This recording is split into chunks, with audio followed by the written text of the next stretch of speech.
Good morning, my self Bharat Pawar, team Vashishtha. आज मैं आपको मिलाने जा रहा हूँ हमारे वशिष्ठ परिवार की लाडली बेटी जैस्मिन जिग्नेश भाई पाटिल। ये इतनी प्यारी बिटिया है ना कि आप इनकी पूरी सक्सेस स्टोरी आप सुनोगे तो रियली में आपको लगेगा कि नहीं, हमें भी कुछ इस प्रकार से मेहनत करनी है। मैं बात करूँगा जैस्मिन के जो पेरेंट्स हैं वो गवर्नमेंट स्कूल के टीचर्स हैं, मम्मी एंड पापा दोनों, और एक गवर्नमेंट में जॉब करते हुए अपनी बिटिया को आईआईटी तक पहुंचाया। आज हमारे लिए बहुत बड़ी इंस्पिरेशन का दिन है कि गवर्नमेंट टीचर्स की बेटी आज आईआईटी बॉम्बे में है। तो ऐसी ही लाडली बेटी की सक्सेस स्टोरी आज हम सुनेंगे, तो वीडियो को एंड तक जरूर देखें। तो गुड मॉर्निंग बेटा, कैसे हो? Good morning sir. बेटा जैस्मिन, आप आज जो है आईआईटी बॉम्बे में हैं। आपका जो रिजल्ट जब आया था तो सबसे पहले आपका क्या रिएक्शन था? सबसे पहले तो सारे फैमिली वाले बहुत खुश हो गए थे कि हमारी बेटी आईआईटी में जाएगी। मेरा कहने का पहला प्रश्न पूछने का इसलिए पॉइंट था क्योंकि पूरे बारडोली में हाल पेरेंट्स बारडोली में हैं और वासदा गांव की पहली बेटी हैं जो आज आईआईटी के अंदर और आईआईटी की टॉप ब्रांच मुंबई में सेलेक्ट हुई है, और वो भी विद 12th हुई है। आज इस इंजीनियरिंग के पूरे कॉम्पिटिशन्स के माहौल के अंदर बहुत सारे बच्चे बहुत मेहनत करते हैं, बट उन्हें पहले अटेम्प्ट के अंदर निकालना आसान नहीं होता है। तो हम शुरुआत करते हैं पूरी कहानी के दौरान, और वासदा गांव की बेटी और बारडोली की बेटी जिनने आज इतिहास रचा है और आईआईटी मुंबई तक का पूरा सफर हम सुनेंगे। तो बेटा जैस्मिन, थोड़ा सा अपना इंट्रोड्यूस करते हुए बताओ हमारे सभी व्यूवर्स को कि आपकी फैमिली बैकग्राउंड और आपका जर्नी कैसे स्टार्ट हुआ था। मेरा नाम जैस्मिन जिग्नेश भाई पटेल है और 6 to 10th मैंने जवाहर नवोदय विद्यालय बोटाद से किया था। फिर 11th में भावनगर से पढ़ाई शुरू की थी 11th की, लेकिन फिर मम्मी पापा का ट्रांसफ़र हो गया तो फिर हम इधर कामरेज आ गए। और फिर सारा कुछ डिस्कशन करने के बाद पता चला कि यहाँ पे सबसे बेस्ट और अच्छे रिजल्ट वाली स्कूल साइंस के लिए वशिष्ठ श्री वशिष्ठ विद्यालय है, तो फिर हमने श्री वशिष्ठ विद्यालय को चूज किया। अच्छा बेटा, ये एक थोड़ा सा इंट्रो था, तो क्या आपने 10th क्लास में सोचा था कि मुझे आईआईटी में जाना है? ऐसा कुछ आपने कभी पहले सुना था? जी तो नहीं। थोड़ा सा इसके बारे में बताओ, कैसे ये सफर शुरू हुआ था? सबसे पहले 10th में तो मेरा इवन ग्रेड आया ही नहीं था, ओनली 82% ही थे, और तब तो पता भी नहीं था कि ये आईआईटी क्या होता है, कुछ पता नहीं था। लेकिन इतना पता था कि मुझे मैथ्स लेना है, तो फिर मैंने मैथ्स के साथ कंटिन्यू किया। Point to be noted to all the audience, 10th में A1 तो नहीं मिला, पर आज आईआईटी बॉम्बे मिला। तो 10th के हर एक बच्चा सपना देख सकता है, और सपना देखने के साथ सपने को हकीकत में बदल भी सकता है। इसकी साक्षात एग्जाम्पल है हमारी जैस्मिन। इनने 10th के अंदर 82%, इट इज एवरेज स्टूडेंट अपन कह सकते हैं कि, या अच्छा कोशिश इन्होंने की थी। पर बड़ी बात यह है कि हर वो बच्चा, लोगों के मन में एक थ्योरम बैठ गई कि 90 वाली बच्चे ही आईआईटी में जा सकते हैं। ऐसा कुछ भी नहीं है, हर वो बच्चा आईआईटी में जा सकता है जिसमें आईआईटी में जाने का जुनून है। मैं इतना सा बताना चाहूंगा कि आईआईटी एक आपके मन का एक विचार है। इनने 10th में आईआईटी के बारे में ज्यादा कुछ नॉलेज भी नहीं था कि आईआईटी क्या होती है, आईआईटी में कैसे जाते हैं, पर स्टिल संघर्ष और मेहनत करती गई और वो आज आपके सामने। बेटा मेरा दूसरा सवाल आपके लिए है कि आपके सामने इस पूरी 2 साल की जर्नी, क्योंकि आज कॉम्पिटिशन्स में लोग कहाँ कहाँ नहीं जाते, लोग अलग अलग लाइक कोटा जाते हैं, कोई कहाँ जाते हैं, तो आपने वशिष्ठ को चुना और पूरी जर्नी के दौरान 2 साल के अंदर बहुत सारे आपके सामने चैलेंजेस आए थे, बहुत सारे टर्निंग पॉइंट्स आपके लिए आए होंगे। तो वो कौन कौन से चैलेंजेस और टर्निंग पॉइंट थे? सबसे पहले तो मैं जब 11th में आई तो आधा सेमेस्टर तो स्टार्ट हो चुका था। मैंने अगस्त में एडमिशन लिया तो सारी कुछ पढ़ाई तो मेरी स्टॉप ही हो गई थी। फिर मैंने फिर से स्टार्ट किया और सबसे पहले एमटी दी, उसमें तो सिर्फ मेरे 33 मार्क्स थे out of 300। Only 33 out of 300?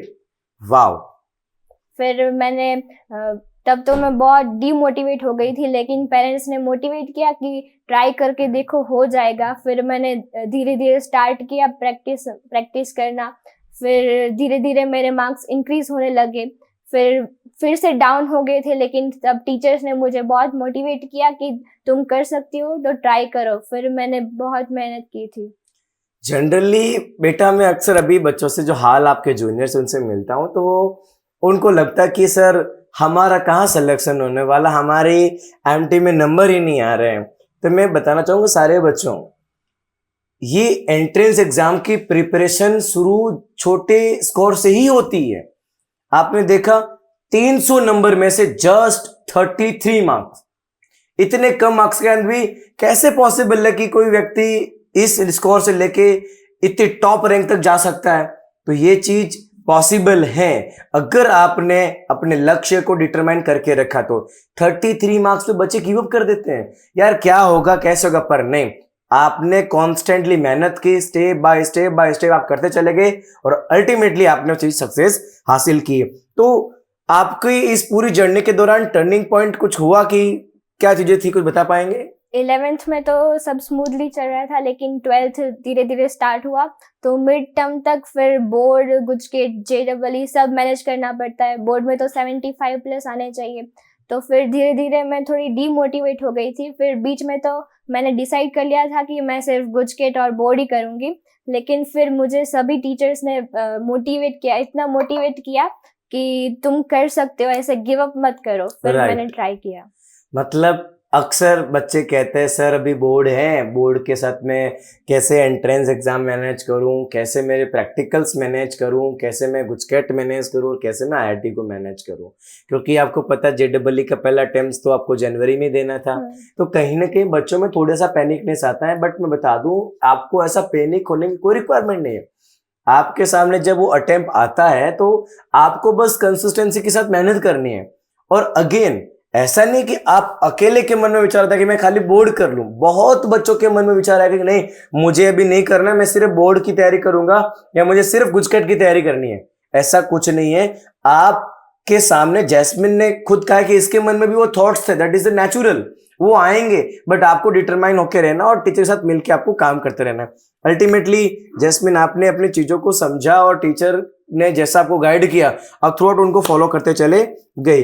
तो अब इस पूरी जर्नी के दौरान आपका जो सफर था, आपका अक्सर मैं देखता हूँ बच्चे कंसर्न करते हैं सर हम कैसे मैनेज करेंगे, टाइम मैनेज नहीं होता हमसे, या हमारे जो स्टडी शेड्यूल्स हैं वो मैनेज नहीं होते। तो थोड़ी सी अपनी प्रिपरेशन और अपनी थोड़ी सी कैसे आपके शेड्यूल थे या उसके बारे में क्या बताएंगे? हमारा स्कूल का स्टार्टिंग टाइम तो सुबह के 7 बजे से शाम के 4 बजे तक होता था, लेकिन सारी पढ़ाई हमारी स्कूल में ही हो जाती थी। वहाँ पर इतनी प्रैक्टिस कराते हैं और टेस्ट भी फ्रिक्वेंटली लेते ही है।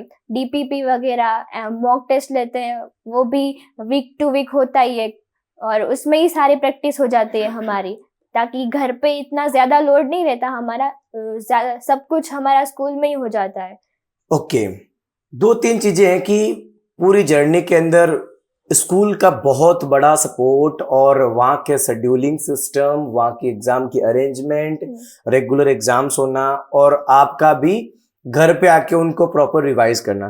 तो आपका जो स्टडी शेड्यूल क्या था? अक्सर कुछ बच्चे जो नाइट में स्टडी करना प्रेफर करते हैं, कुछ बच्चे जल्दी उठ के पढ़ना प्रेफर करते हैं, तो आपका क्या शेड्यूल था इन दोनों में से? मैं स्कूल से आके पहले 1 घंटा रेस्ट करती थी। फिर जो स्कूल में टीचर्स ने होमवर्क दिया होता है क्वेश्चन सॉल्व करना, वो सॉल्व करती थी। फिर सब कुछ रीड करती थी, NCERT वगैरह, और PYQ सॉल्व करती थी। और मैं ज्यादा लेट नाइट को ही प्रेफरेंस देती थी। ओके, तो ऐसा कुछ कंसर्न नहीं है कि ये हर एक बच्चे के अकॉर्डिंग वेरी कर सकता है कि कुछ बच्चे जो है लेट नाइट पढ़ना पसंद करते हैं, और मतलब अल्टीमेटली ये मैटर नहीं करता कितने घंटे पढ़ते हैं, बट आपका जो दिल्ली का जो टास्क था, ये जो आपको खत्म करना था, वो आप दिल्ली का टास्क अपना खत्म करते थे? जी सर। यानी कि जो आपका शेड्यूल था कि भी जैसे कुछ एग्जाम्पल थे, बताओ कि आज मैंने टास्क बनाया था और मैं ऐसे खत्म करती थी। पहले मैं PYQs का टास्क रखती थी कि ये जो चैप्टर है ये सर ने करवा दिया, तो उसके इतनी PYQs करनी है। ओके, तो वो प्लानिंग के साथ उसको पूरा करते थे। अच्छा, दूसरा मेरा क्वेश्चन ये है कि इस पूरी जर्नी के दौरान बहुत बच्चे होते हैं जो थोड़ा सा थक जाते हैं, तो रिफ्रेशमेंट के लिए सोशल मीडिया पे जाना प्रेफरेंस करते हैं। तो क्या आप सोशल मीडिया में थे? नहीं सर, तो आपने कैसे दूरी से बना के रखी? मैंने तो 2 साल तक यूट्यूब के सिवा और कुछ यूज ही नहीं किया था, और मैं जब मेरा मूड खराब होता था तो मैं म्यूजिक सुन लेती थी। ओके, यानी कहीं ना कहीं म्यूजिक थेरेपी जो है आपको वापस रिवाइव करती थी।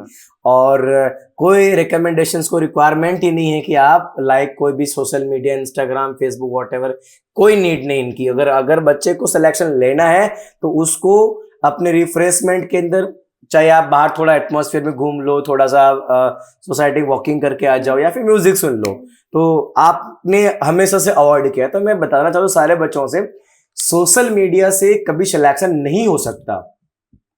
आज कितनी सक्सेस स्टोरी हम सब ने सुनी है, बट सबका एक कॉमन इन सब में एक ही पॉइंट था कि नहीं, हमेशा सोशल मीडिया से दूरी बना के रखा। तो आप भी चाहते हैं कि आपका भी सिलेक्शन हो। और डियर पेरेंट्स, अगर ये वीडियो आप देख रहे तो मैं आपको कहना चाहूंगा कि आप अपने बच्चों को जितना हो सके उतना सोशल मीडिया से दूर रखें, क्योंकि ये आपके सिलेक्शन की सबसे बड़ा डिस्ट्रैक्शन है जो आपके बच्चों को डाइवर्ट कर सकता है उसके सिलेक्शन के रूट से। बेटा, हम आगे चलते हैं। पूरी प्रिपरेशन के दौरान कई बार क्या होता है कि हम इस प्रिपरेशन में काफी डिप्रेस फील करने लगते हैं, थकान सी हो जाती है। तो वो डिप्रेशन जो वो था, या जनरली बच्चे अक्सर मुझे बताते हैं कि सर एक मेंटल सा स्ट्रेस फील होता है कि यार कब तक करेंगे, मतलब हर दिन इतना डिसिप्लिन और कंसिस्टेंस कैसे मैनेज किया आपने? मेरे साथ भी ऐसा ही हुआ था। मैं इतनी डीमोटिवेट हो गई थी कि अभी इतना सारा पढ़ना है, और मेरे साथ ऐसा, मैं कैसे सिलेक्शन ले पाऊंगी अच्छी कॉलेज में। पहले तो मुझे लगा था कि मुझे एसवीएनआईटी में मिल जाएगा, मैंने तो आईआईटी का सोचा भी नहीं था। फिर सर ने और पेरेंट्स ने और फ्रेंड्स ने भी बहुत मोटिवेट किया मुझे कि तुम कर सकती हो। ओके, सिंपल सी स्टोरी है कि भैया अगर आपका फोकस आपके गोल की तरफ है ना, तो कोई आपको डिस्ट्रैक्ट नहीं कर पाएगा। अच्छा बेटा, इस पूरी जर्नी के दौरान कई बार क्या होता है कि हमारा फोकस होके तो पढ़ना है ही है, पर स्कूल की तरफ से किस प्रकार का आपको बहुत स्ट्रॉन्ग सपोर्ट मिला? टीचर ने कैसा सपोर्ट मिला? एग्जाम सिस्टम ने कैसी आपकी मदद की? तो उसके बारे में आपको क्या कहना चाहोगे? पहले तो टीचर्स ने हमें बहुत ही अच्छे नोट्स पढ़ाए, बहुत अच्छी तरीके से हमें सब कुछ सिखाया, और वहाँ के जो एजुकेशन जो मिलता है ना, वो बहुत अच्छा है। ओके, मतलब जो जरूरी है वो सारा अवेलेबल है वहाँ पे। हाँ, ओके, वहाँ पे जो कंटेंट्स है, कंटेंट की जो क्वालिटी है, हाँ, कि उस लेवल का कंटेंट जो जेडबल लेवल को जो रिक्वायर्ड है वो आपको वहाँ इजीली मिल जा रहा है। वहाँ पे हमें सब कुछ एक्स्ट्रा बुक्स लेने की तो जरूरत नहीं थी। वहाँ पे जो स्कूल के मॉड्यूल्स देते हैं उसमें ही सारे पीवाईक्यूज अवेलेबल होते हैं, और उसमें अगर हमसे वो क्वेश्चन नहीं हुआ तो हम टीचर्स को जाके पूछ सकते हैं। वहाँ पे डाउट लेक्चर की जो होता है अरेंजमेंट वो की जाती है, ताकि हम जिसको भी डाउट हो सकता है वो टीचर्स को पूछ सकते हैं। मतलब कहने का मतलब है, दो चीजें क्लियरिटी ने बता दी हैं आपको कि अननेसेसरी बुक खरीदने की कोई रिक्वायरमेंट नहीं है। जो अपना स्टडी मटेरियल है वशिष्ठ का, वो उतना इनफ है। अगर आप उसको ढंग से कर लेते हो और उसके जो डाउट्स हैं आप रेगुलर फैकल्टी से मिल जाते हो, और आपके डाउट सेशन भी लगते हैं रेगुलर लेक्चर्स के अंदर, उनमें अगर आप एक्टिवली वर्क करते हो तो डेफिनेटली आपका सिलेक्शन कोई नहीं रोक सकता। अच्छा, मेरा दूसरा क्वेश्चन ये है कि बच्चे एग्जाम तो देते हैं, तो ये एग्जाम को लेकर क्या माइंडसेट था? कई बार बहुत बच्चे एग्जाम नहीं देते हैं, एग्जाम छोड़ देते हैं, इसमें थोड़ा इनडिसिप्लिन दिखाते हैं। एग्जाम देने के बाद उनकी आंसर की, उनके बाद पेपर का एनालिसिस, और वो कितना जरूरी था? हमारे स्कूल में जो एग्जाम्स होते थे वहाँ पे वो एकदम हाई क्वालिटी एग्जाम्स होते थे, ताकि हमें पता चले कि हम जब फाइनल एग्जाम देने जाएंगे जेई का, तब हमारा कैसा लेवल होना चाहिए, किस तरह की प्रिपरेशन होनी चाहिए। और जब स्कूल्स में एग्जाम होते थे तब मैंने मोस्टली तो सारे एग्जाम्स ही दिए हैं। और फिर घर जाके मैं आंसर की में से चेक करती थी, फिर उसका एनालिसिस करती थी कि मेरे कितने रॉन्ग हुए और उसकी क्या वजह थी रॉन्ग होने की। बहुत बच्चे जो है घर जाके आंसर की चेक ही नहीं करते हैं, तो क्या लगता है करना चाहिए कि नहीं करना चाहिए, और तो क्यों करना चाहिए, कि कितना जरूरी है? आंसर की तो चेक करना ही चाहिए, क्योंकि हमें पता चलेगा कि हमारी मिस्टेक कहाँ हुई। और कभी कभी तो नॉर्मल मैथमेटिक्स में कैलकुलेशन की मिस्टेक हो जाती है। तो कहने का मतलब सिंपल सा ये है कि अगर आप थोड़ा सा पढ़ाई को लेकर सीरियस है अपने एंट्रेंस को लेकर, तो डेफिनेटली जब आपका पेपर हो उसके बाद उसका एनालिसिस बहुत जरूरी होता है। यानी आपको पता चले कि एग्जैक्टली आप गलती कर कहाँ रहे हैं और आपका कौन सा एरिया ऑफ आपका इंप्रूवमेंट आपको पता चलेगा एग्जैक्टली। अच्छा, अगला पॉइंट अगर बेटा अगर जैस्मिन हम ले, तो बच्चों के मन में बहुत सारे क्वेश्चंस होते हैं इस पूरी जर्नी को लेकर कि क्या होगा होगा नहीं होगा, उनके मन में अननेसेसरी थॉट्स बहुत आते रहते बीच बीच में। तो क्या ये आपको भी आते थे? मेरे साथ भी बिल्कुल ऐसा ही होता था। मुझे पता ही नहीं था कि मैं आगे जाकर क्या करूँगी, आईआईटी मिलेगा या नहीं। मेरा तो ऐसा आइडिया था कि मुझे कोई नॉर्मल कॉलेज एनआईटी में मिल जाएगा।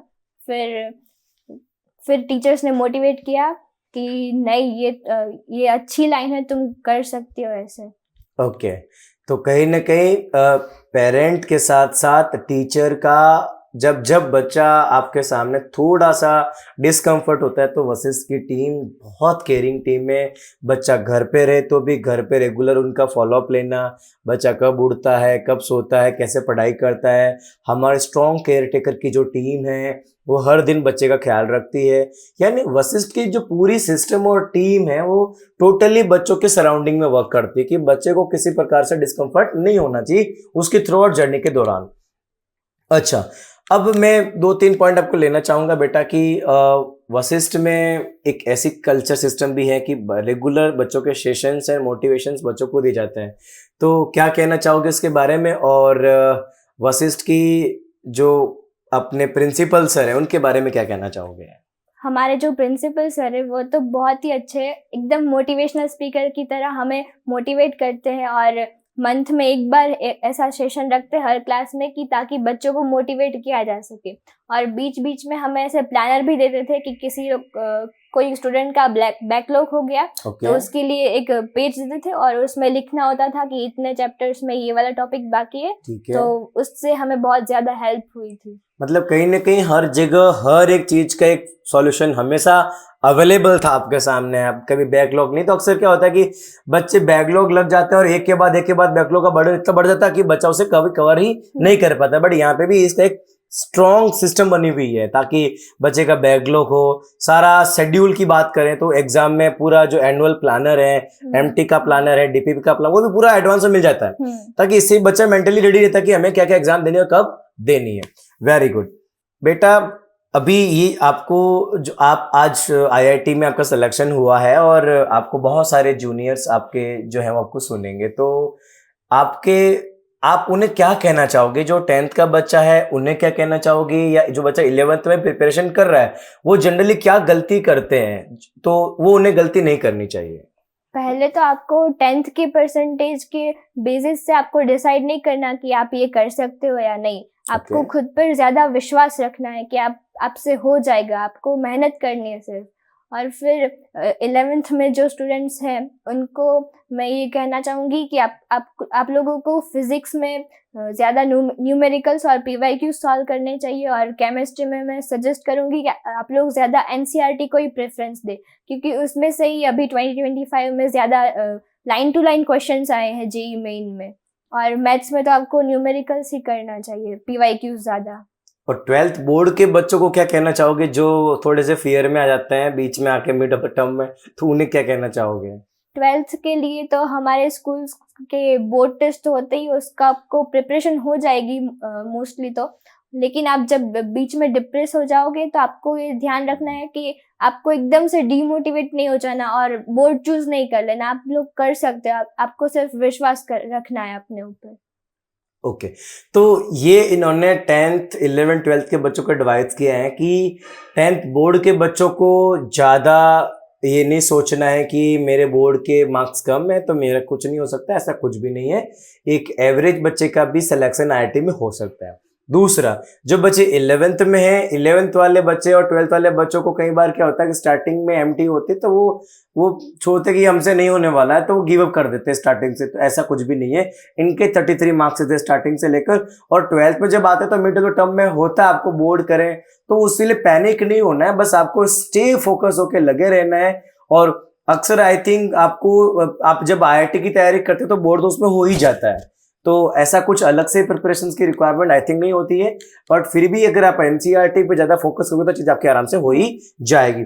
अच्छा बेटा, अभी आप फाइनली आप आईआईटी में तो पहुंच गए हो, और क्या लगता है कि आगे क्या विजन है आपका आईआईटी में जाने के बाद का?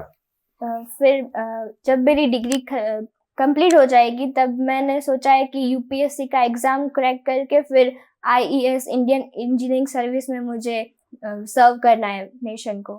तो कहीं ना कहीं हमारी लाडली बिटिया का बहुत बड़ा ड्रीम है। ये ड्रीम इतना मतलब लाइक कि अब सिलेक्शन हुआ है, अभी इन्होंने गुजरात और भारत के अंदर वो एक टॉप कॉलेज में एडमिशन तो ले लिया है। सफर यहां नहीं रुकेगा, सफर जाएगा थ्रू आउट इंडिया की सेवा तक में। तो हमारी लाडली बिटिया का सपना है आईईएस बनना, इंडियन इंजीनियरिंग सर्विस, जिसमें जाके मेहनत करके पूरे इंजीनियरिंग सिस्टम के साथ में मिलकर वो उन्हें कुछ नया और नए पैमाने तक पहुंचाना चाहती है। तो मैं इतना ही कहना चाहूंगा, अगर आपके सपनों में जान है तो कोई आपको रोक नहीं सकता। हीरा जो होता है अपनी चमक लेके आता है, उसे कोई रोक नहीं सकता। तो मैं इतना ही कहना चाहूंगा। और लास्ट में एक मेरा बेटा आपसे एक पॉइंट है कि आपका 12th बोर्ड में क्या स्कोर था? सर मेरा 10th में भी A1 नहीं आया, 12th में भी मेरे 84 है, उसमें भी A1 नहीं आया। लेकिन मैंने तब तक प्रिपरेशन की जब तक सर लोगों ने मोटिवेट किया और मैं खुद कर सकती थी। मैं इतना ही कहना चाहूंगा, 10th में A1 नहीं मिला, 12th में A1 नहीं मिला, पर आईआईटी में सिलेक्शन मिला। तो आईआईटी के लिए कोई जरूरी नहीं कि आपका A1 आए या ना आए, आपका सिलेक्शन होना जरूरी है। तो आप सभी लोग मेंटली एकदम क्लियरेंस के साथ में वर्क करें, आप सभी लोग अच्छा कर सकते हैं। 10th में A1 नहीं मिला, 12th में भी A1 नहीं मिला। थैंक यू वशिष्ठ, मुझे आईआईटी बॉम्बे मिल गया। अच्छा किया एडमिशन वशिष्ठ में लिया। आपने हमारी लाडली बेटी जो आज आईआईटी बॉम्बे में, इसका आपने कंप्लीट जर्नी आपने सुना कि पूरे थ्रू आउट 2 साल के सफर के अंदर बहुत सारे अप्स डाउन, बहुत सारी चीजें आई, पर आपने सतत मेहनत की, दिन रात आपने मेहनत की, और आज ने अपने गांव का नाम रोशन किया, अपने स्कूल का नाम रोशन किया, अपने पेरेंट्स का नाम रोशन किया, और अपने देश का नाम रोशन किया। भारत की सर्वोच्च टॉप कॉलेज जो है आईआईटी बॉम्बे में आपका सिलेक्शन मिला। वशिष्ठ परिवार की तरफ से आपको आगे के लिए ढेर सारी शुभकामनाएं। आप बहुत आगे बढ़े और अपने देश और दुनिया के अंदर अपना पेरेंट्स का नाम रोशन करें। Thank you. जय हिंद, जय भारत। Thank you Vashishth. वशिष्ठ छे तो विश्वास छे। वशिष्ठ है, विश्वास छे। 10th में A1 नहीं, 12th में A1 नहीं, पर सिलेक्शन आईआईटी बॉम्बे में मिला। इसीलिए कहते हैं अच्छा किया एडमिशन वशिष्ठ में लिया। Thank you.